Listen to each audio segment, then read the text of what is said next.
പുതുമുഖം സാഹിത്യ സാംസ്കാരിക സമിതിയിലെ പ്രിയ സർഗമിത്രങ്ങളെ നമസ്കാരം. വിഷയാധിഷ്ഠിത കഥാരചനാ മത്സരത്തിൽ സമ്മാനാർഹമാകുന്ന കഥകളുടെ കഥാപ്രസംഗാവിഷ്കാരം എന്ന പങ്ക്തിയിൽ ഇന്ന് ഞങ്ങൾ 6ാമത്തെ കഥ അവതരിപ്പിക്കുന്നു. ശ്രീമതി അശ്വതി രാജിന്റെ ഹൃദയസ്പർശിയായ ചെറുകഥയുടെ കഥാപ്രസംഗാവിഷ്കാരം കൽപ്പടവുകൾ. ഈ കഥ അവതരിപ്പിക്കാൻ എന്നോടൊപ്പം സഹകരിക്കുന്ന കലാകാരന്മാർ: ഹാർമോണിയം ശ്രീ പാച്ചല്ലൂർ എം.ആർ. ഉദയശങ്കർ, തബല ശ്രീ അനന്തപുരം ബാബു, ഇഫക്ട്സ് ശ്രീ ബാലചന്ദ്രൻ കരമന. നഗരത്തിലെ പ്രശസ്തമായ ശ്രീനാരായണ കോളേജ്. ഈ വർഷം കോളേജിന്റെ ശതാബ്ദി വർഷമാണ്. 1 വർഷം നീളുന്ന ആഘോഷ പരിപാടികൾ. ഒരാഴ്ച മുമ്പാണ് രാജ്യത്തിന്റെ പ്രധാനമന്ത്രി ഈ ആഘോഷങ്ങളുടെ ഉദ്ഘാടനം നിർവഹിച്ചത്. അദ്ദേഹത്തിന് പറന്നിറങ്ങാൻ കോളേജ് ഗ്രൗണ്ടിൽ ഒരു ഹെലിപ്പാഡ് പോലും നിർമ്മിച്ചു. എല്ലാ ദിവസവും എന്തെങ്കിലും പുതുമയുള്ള പരിപാടി അവതരിപ്പിച്ചുകൊണ്ട് അടുത്ത വർഷം ഏപ്രിൽ 24-ാം തീയതി കലാലയത്തിന്റെ ശതാബ്ദി ആഘോഷങ്ങൾക്ക് വിരാമമാകും. അതാ ആ കലാലയത്തിന്റെ വലിയ കവാടം കടന്ന് ഒരു ആഡംബരക്കാർ ഒഴുകി വരുന്നത് കണ്ടില്ലേ? കോളേജ് അങ്കണത്തിൽ നിരനിരയായി പൂത്തുലഞ്ഞു നിൽക്കുന്ന വാഗമരങ്ങളുടെ ചോട്ടിൽ ആ കാർ വന്നു നിന്നു. അതിൽ നിന്ന് അരവിന്ദൻ പുറത്തിറങ്ങി തന്റെ കാറിൽ ചാരി നിന്നുകൊണ്ട് ആ മനോഹരമായ കാഴ്ച ആസ്വദിക്കുകയാണ്.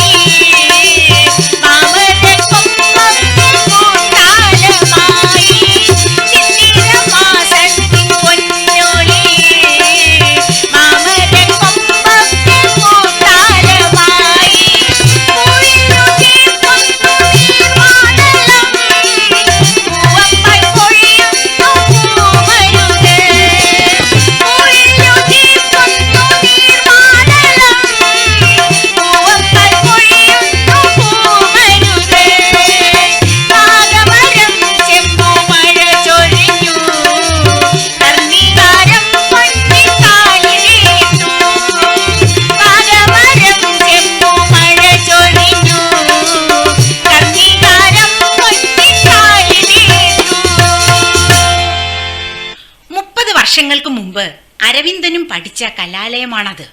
അന്ന് ഈ പൂമരങ്ങൾ ഒന്നും ഉണ്ടായിരുന്നില്ല. കലാലയം മുത്തശ്ശിയായെങ്കിലും അതിന്റെ പരിസരം ഇന്നും നിത്യഹരിത യൗവനത്തിലാണ്. ഒരു നിമിഷം അയാളുടെ കണ്ണുകൾ ആ മൈതാനത്തിന്റെ ഓരത്ത് കോളേജിന്റെ അഡ്മിനിസ്ട്രേറ്റീവ് ബ്ലോക്കിനോട് ചേർന്ന് നിൽക്കുന്ന കൊടിമരത്തിന്റെ പടവുകളിൽ പതിച്ചു. 10 വർഷങ്ങൾക്ക് മുമ്പ് ഇതുപോലെ ഒരു ഏപ്രിൽ മാസ പകലിൽ ആ കെട്ടിടത്തിന്റെ ചുവട്ടിൽ വാഗപ്പൂമരം വിരിച്ച ചുവന്ന പരവതാനിയിൽ ചോരയുടെ ചെത്തിപ്പൂ മാല അണിഞ്ഞു കിടന്നിരുന്നു അയാളുടെ ജീവനായ മകൾ ഗായത്രി. അയാളുടെ ചിന്തകൾ പിന്നോട്ട് പായാൻ തുടങ്ങി. വിവാഹം കഴിഞ്ഞ് 5 വർഷങ്ങൾ കാത്തിരുന്ന് കിട്ടിയതാണ് മകളെ. പക്ഷേ അവളെ ഒരു നോക്ക് കാണാൻ നിൽക്കാതെ അവളുടെ അമ്മ തന്റെ ഭാവി ജീവൻ ഈ യാത്രയായി. സിസേറിയന് നൽകിയ അനസ്തീഷ്യയിലെ പിഴവ് ഒരിക്കലും ഉണരാതെ അവളുടെ അമ്മ യാത്രയായി. കുഞ്ഞുനാൾ തൊട്ട് കളിക്കൂട്ടുകാരായിരുന്നു അരവിന്ദനും മാലിനിയും. 27-ാം വയസ്സിൽ മാലിനി മകളെ അച്ഛനെ ഏൽപ്പിച്ച് സ്വർഗത്തിലേക്ക് പോയി. പിന്നെ അയാൾ മകൾക്കായാണ് ജീവിച്ചത്. മകൾക്ക് മാത്രമായാണ് ആ മനുഷ്യൻ ജീവിച്ചത്. അവൾ പിച്ചവെച്ച് നടന്നപ്പോഴും സ്കൂളിൽ ചേർന്നപ്പോഴും ഒക്കെ അവൾക്ക് നിഴലായി അവളുടെ അച്ഛനുണ്ടായിരുന്നു.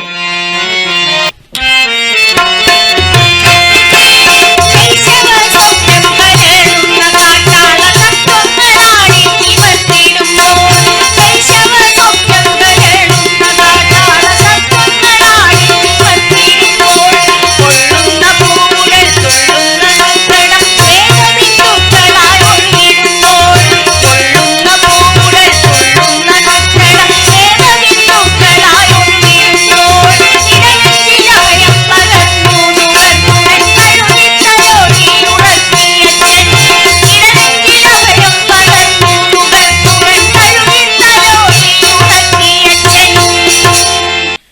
അരവിന്ദൻ അവളുടെ അച്ഛനും അമ്മയുമായി മാറി.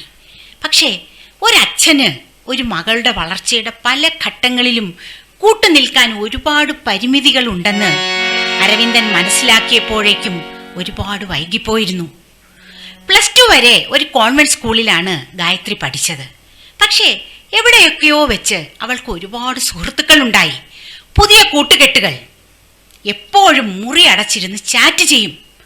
അത് ഒരു ദുശ്ശീലമായി വളർന്നപ്പോൾ അച്ഛനും മകളും തമ്മിൽ പൊരിഞ്ഞ വഴക്കായി.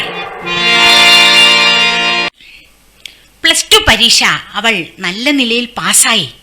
എങ്കിലും മെഡിക്കൽ എഞ്ചിനീയറിംഗ് പ്രവേശന പരീക്ഷകൾ എഴുതാൻ അവൾ തയ്യാറായില്ല. അവളുടെ കൂട്ടുകാർ ഈ കലാലയത്തിൽ പഠിക്കാൻ ചേരുന്നു എന്നറിഞ്ഞ് അവൾ ഈ കലാലയത്തിൽ ചേരണമെന്ന് വാശി പിടിച്ചു. ഒടുവിൽ BA ഇംഗ്ലീഷ് ലിറ്ററേച്ചറിന് ചേർന്ന് പഠനം ആരംഭിച്ചു. അവിടെ നിന്ന് അവൾ പുതിയ കൂട്ടുകെട്ടിലേക്ക് പോയി. അച്ഛനും മകളും തമ്മിൽ വല്ലാതെ മാനസികമായി അകന്നു തുടങ്ങി. ഈ അകൽച്ച അരവിന്ദന് പല മാറ്റങ്ങളും ഉണ്ടാക്കിക്കൊടുത്തു. അരവിന്ദന് ഒരു സൗഹൃദമുണ്ടായി, ഒരു പെൺസുഹൃത്ത്. അയാൾ വല്ലാതെ ആ സൗഹൃദത്തിലേക്ക് അലിഞ്ഞു ചേർന്നു പോയി.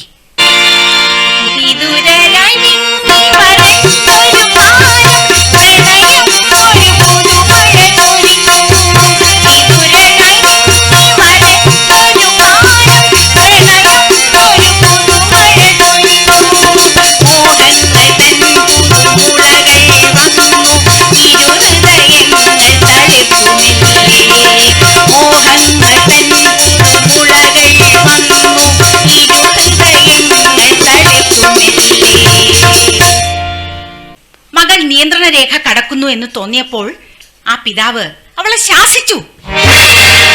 ഒരു ദിവസം ദേഷ്യം സഹിക്കാൻ കഴിയാതെ അരവിന്ദൻ മകളെ ക്രൂരമായി മർദ്ദിച്ചു. 2 ദിവസങ്ങൾ അവൾ വാശി പിടിച്ച് പട്ടിണി കിടന്നു. കോളേജ് ഹോസ്റ്റലിലേക്ക് നിർബന്ധപൂർവം താമസം മാറ്റി. അച്ഛനും മകളും വല്ലാതെ അകന്നു. ഒരു പരിധിവരെ അരവിന്ദന് അത് വളരെ ആശ്വാസമായാണ് തോന്നിയത്. തന്റെ കൂട്ടുകാരിയോടൊപ്പം ചിലവഴിക്കാൻ വളരെ കൂടുതൽ സമയം അയാൾ വല്ലാതെ ആ സൗഹൃദത്തിൽ അടിമയായിപ്പോയി.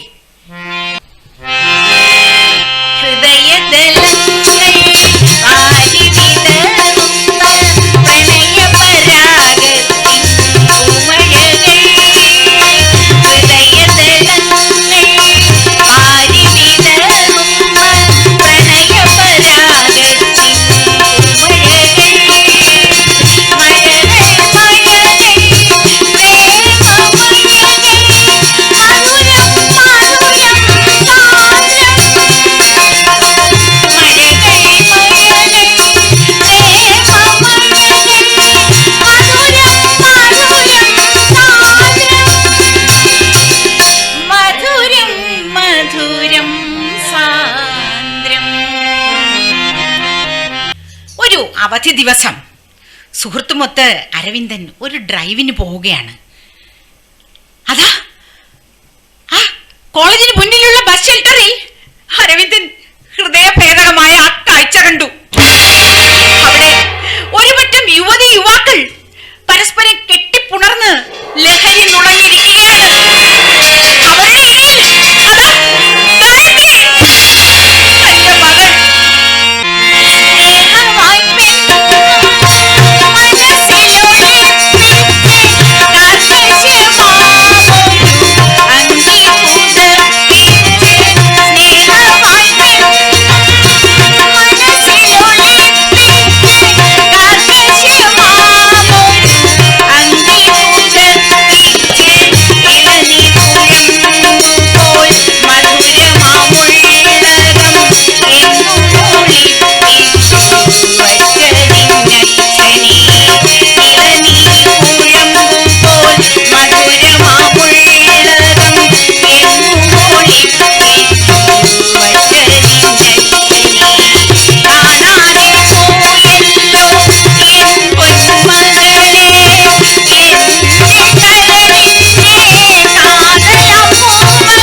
അരവിന്ദനെ ഉറക്കത്തിൽ നിന്ന് ഉണർത്തിയത്. 10 മണിക്ക് കോളേജ് ഓഫീസിലെത്തണം. അയാൾ ഓഫീസിലെത്തി. അവിടെ അതാ 3 പെൺകുട്ടികളും 2 ആൺകുട്ടികളും കോളേജ് പ്രിൻസിപ്പലിന്റെ മുന്നിൽ നിൽക്കുന്നു. അവരെ ക്യാമ്പസിൽ ലഹരി ഉപയോഗിച്ചതിന് പിടിച്ചിരിക്കുകയാണ്. അവരുടെ ഇടയിൽ അതാ ഗായത്രി. മകൾ പ്രിൻസിപ്പലിനോട് രൂക്ഷമായി തട്ടിക്കയറുന്നു. പ്രിൻസിപ്പൽ പകച്ച് അരവിന്ദനെ നോക്കി. അരവിന്ദന് അത് സഹിക്കാൻ കഴിഞ്ഞില്ല. അയാൾ അവളുടെ കരണമടച്ച് ഒന്ന് കൊടുത്തു. അവൾ നിലത്ത് വീണു. അവൾ ചാടി എണീറ്റ് അച്ഛനെ പിടിച്ചൊരു തള്ളു. അരവിന്ദന് അവളെ അടിച്ച് നിലത്തിട്ടു. അവളെ ക്രൂരമായി മർദ്ദിച്ചു. അവൾ ചാടി എണീറ്റ് അതാ ആ ഓഫീസിന് പുറത്തേക്ക് പായുകയാണ്. ഒന്നാം നിലയിൽ നിന്ന് അവൾ എടുത്ത് താഴേക്ക് ചാടി. കൊടിമരത്തിന് ചുവട്ടിൽ അതാ തല തകർന്ന് അവൾ കിടക്കുന്നു. അരവിന്ദൻ ഓടി അടുത്തെത്തി അവളെ പാലയെടുത്ത് കാറിലിട്ട് അത് ആശുപത്രിയിലേക്ക് പായുകയാണ്.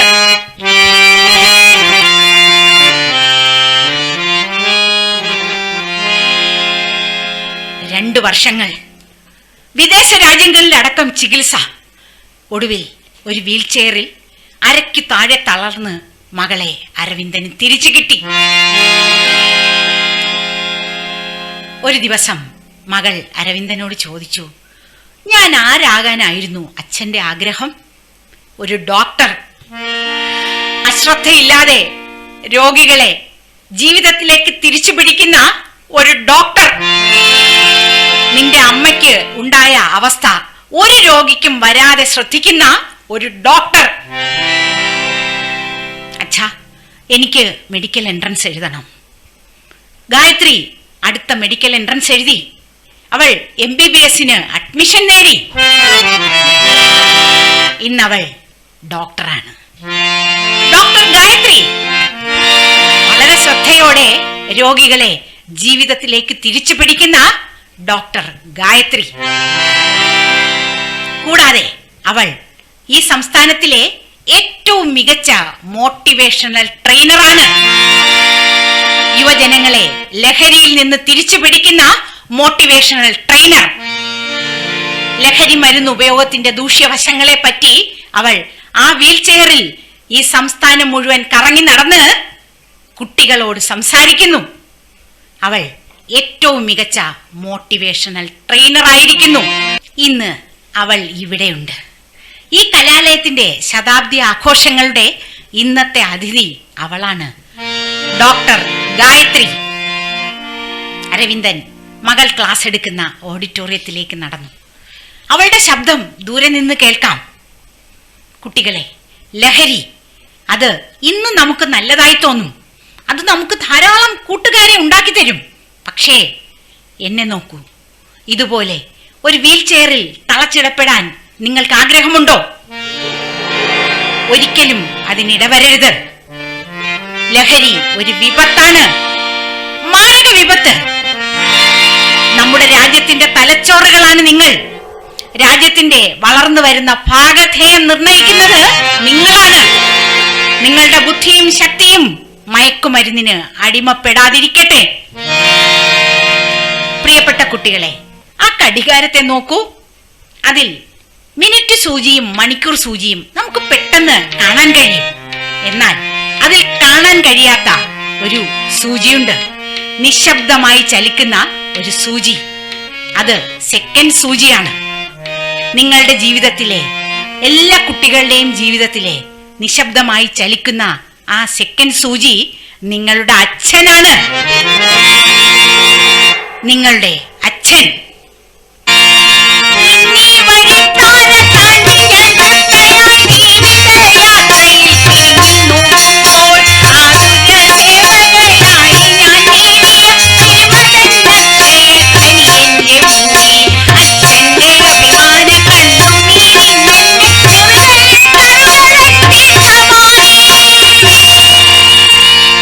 പ്രിയമുള്ളവരെ, കുടുംബ ബന്ധങ്ങൾ ശിഥിലമായി കൊണ്ടിരിക്കുന്ന ഈ കാലത്ത് കുടുംബത്തിനകത്തുണ്ടാകുന്ന അസ്വാരസ്യങ്ങൾ കുട്ടികളിൽ വളരെ വലിയ പ്രത്യാഘാതങ്ങൾ സൃഷ്ടിക്കും.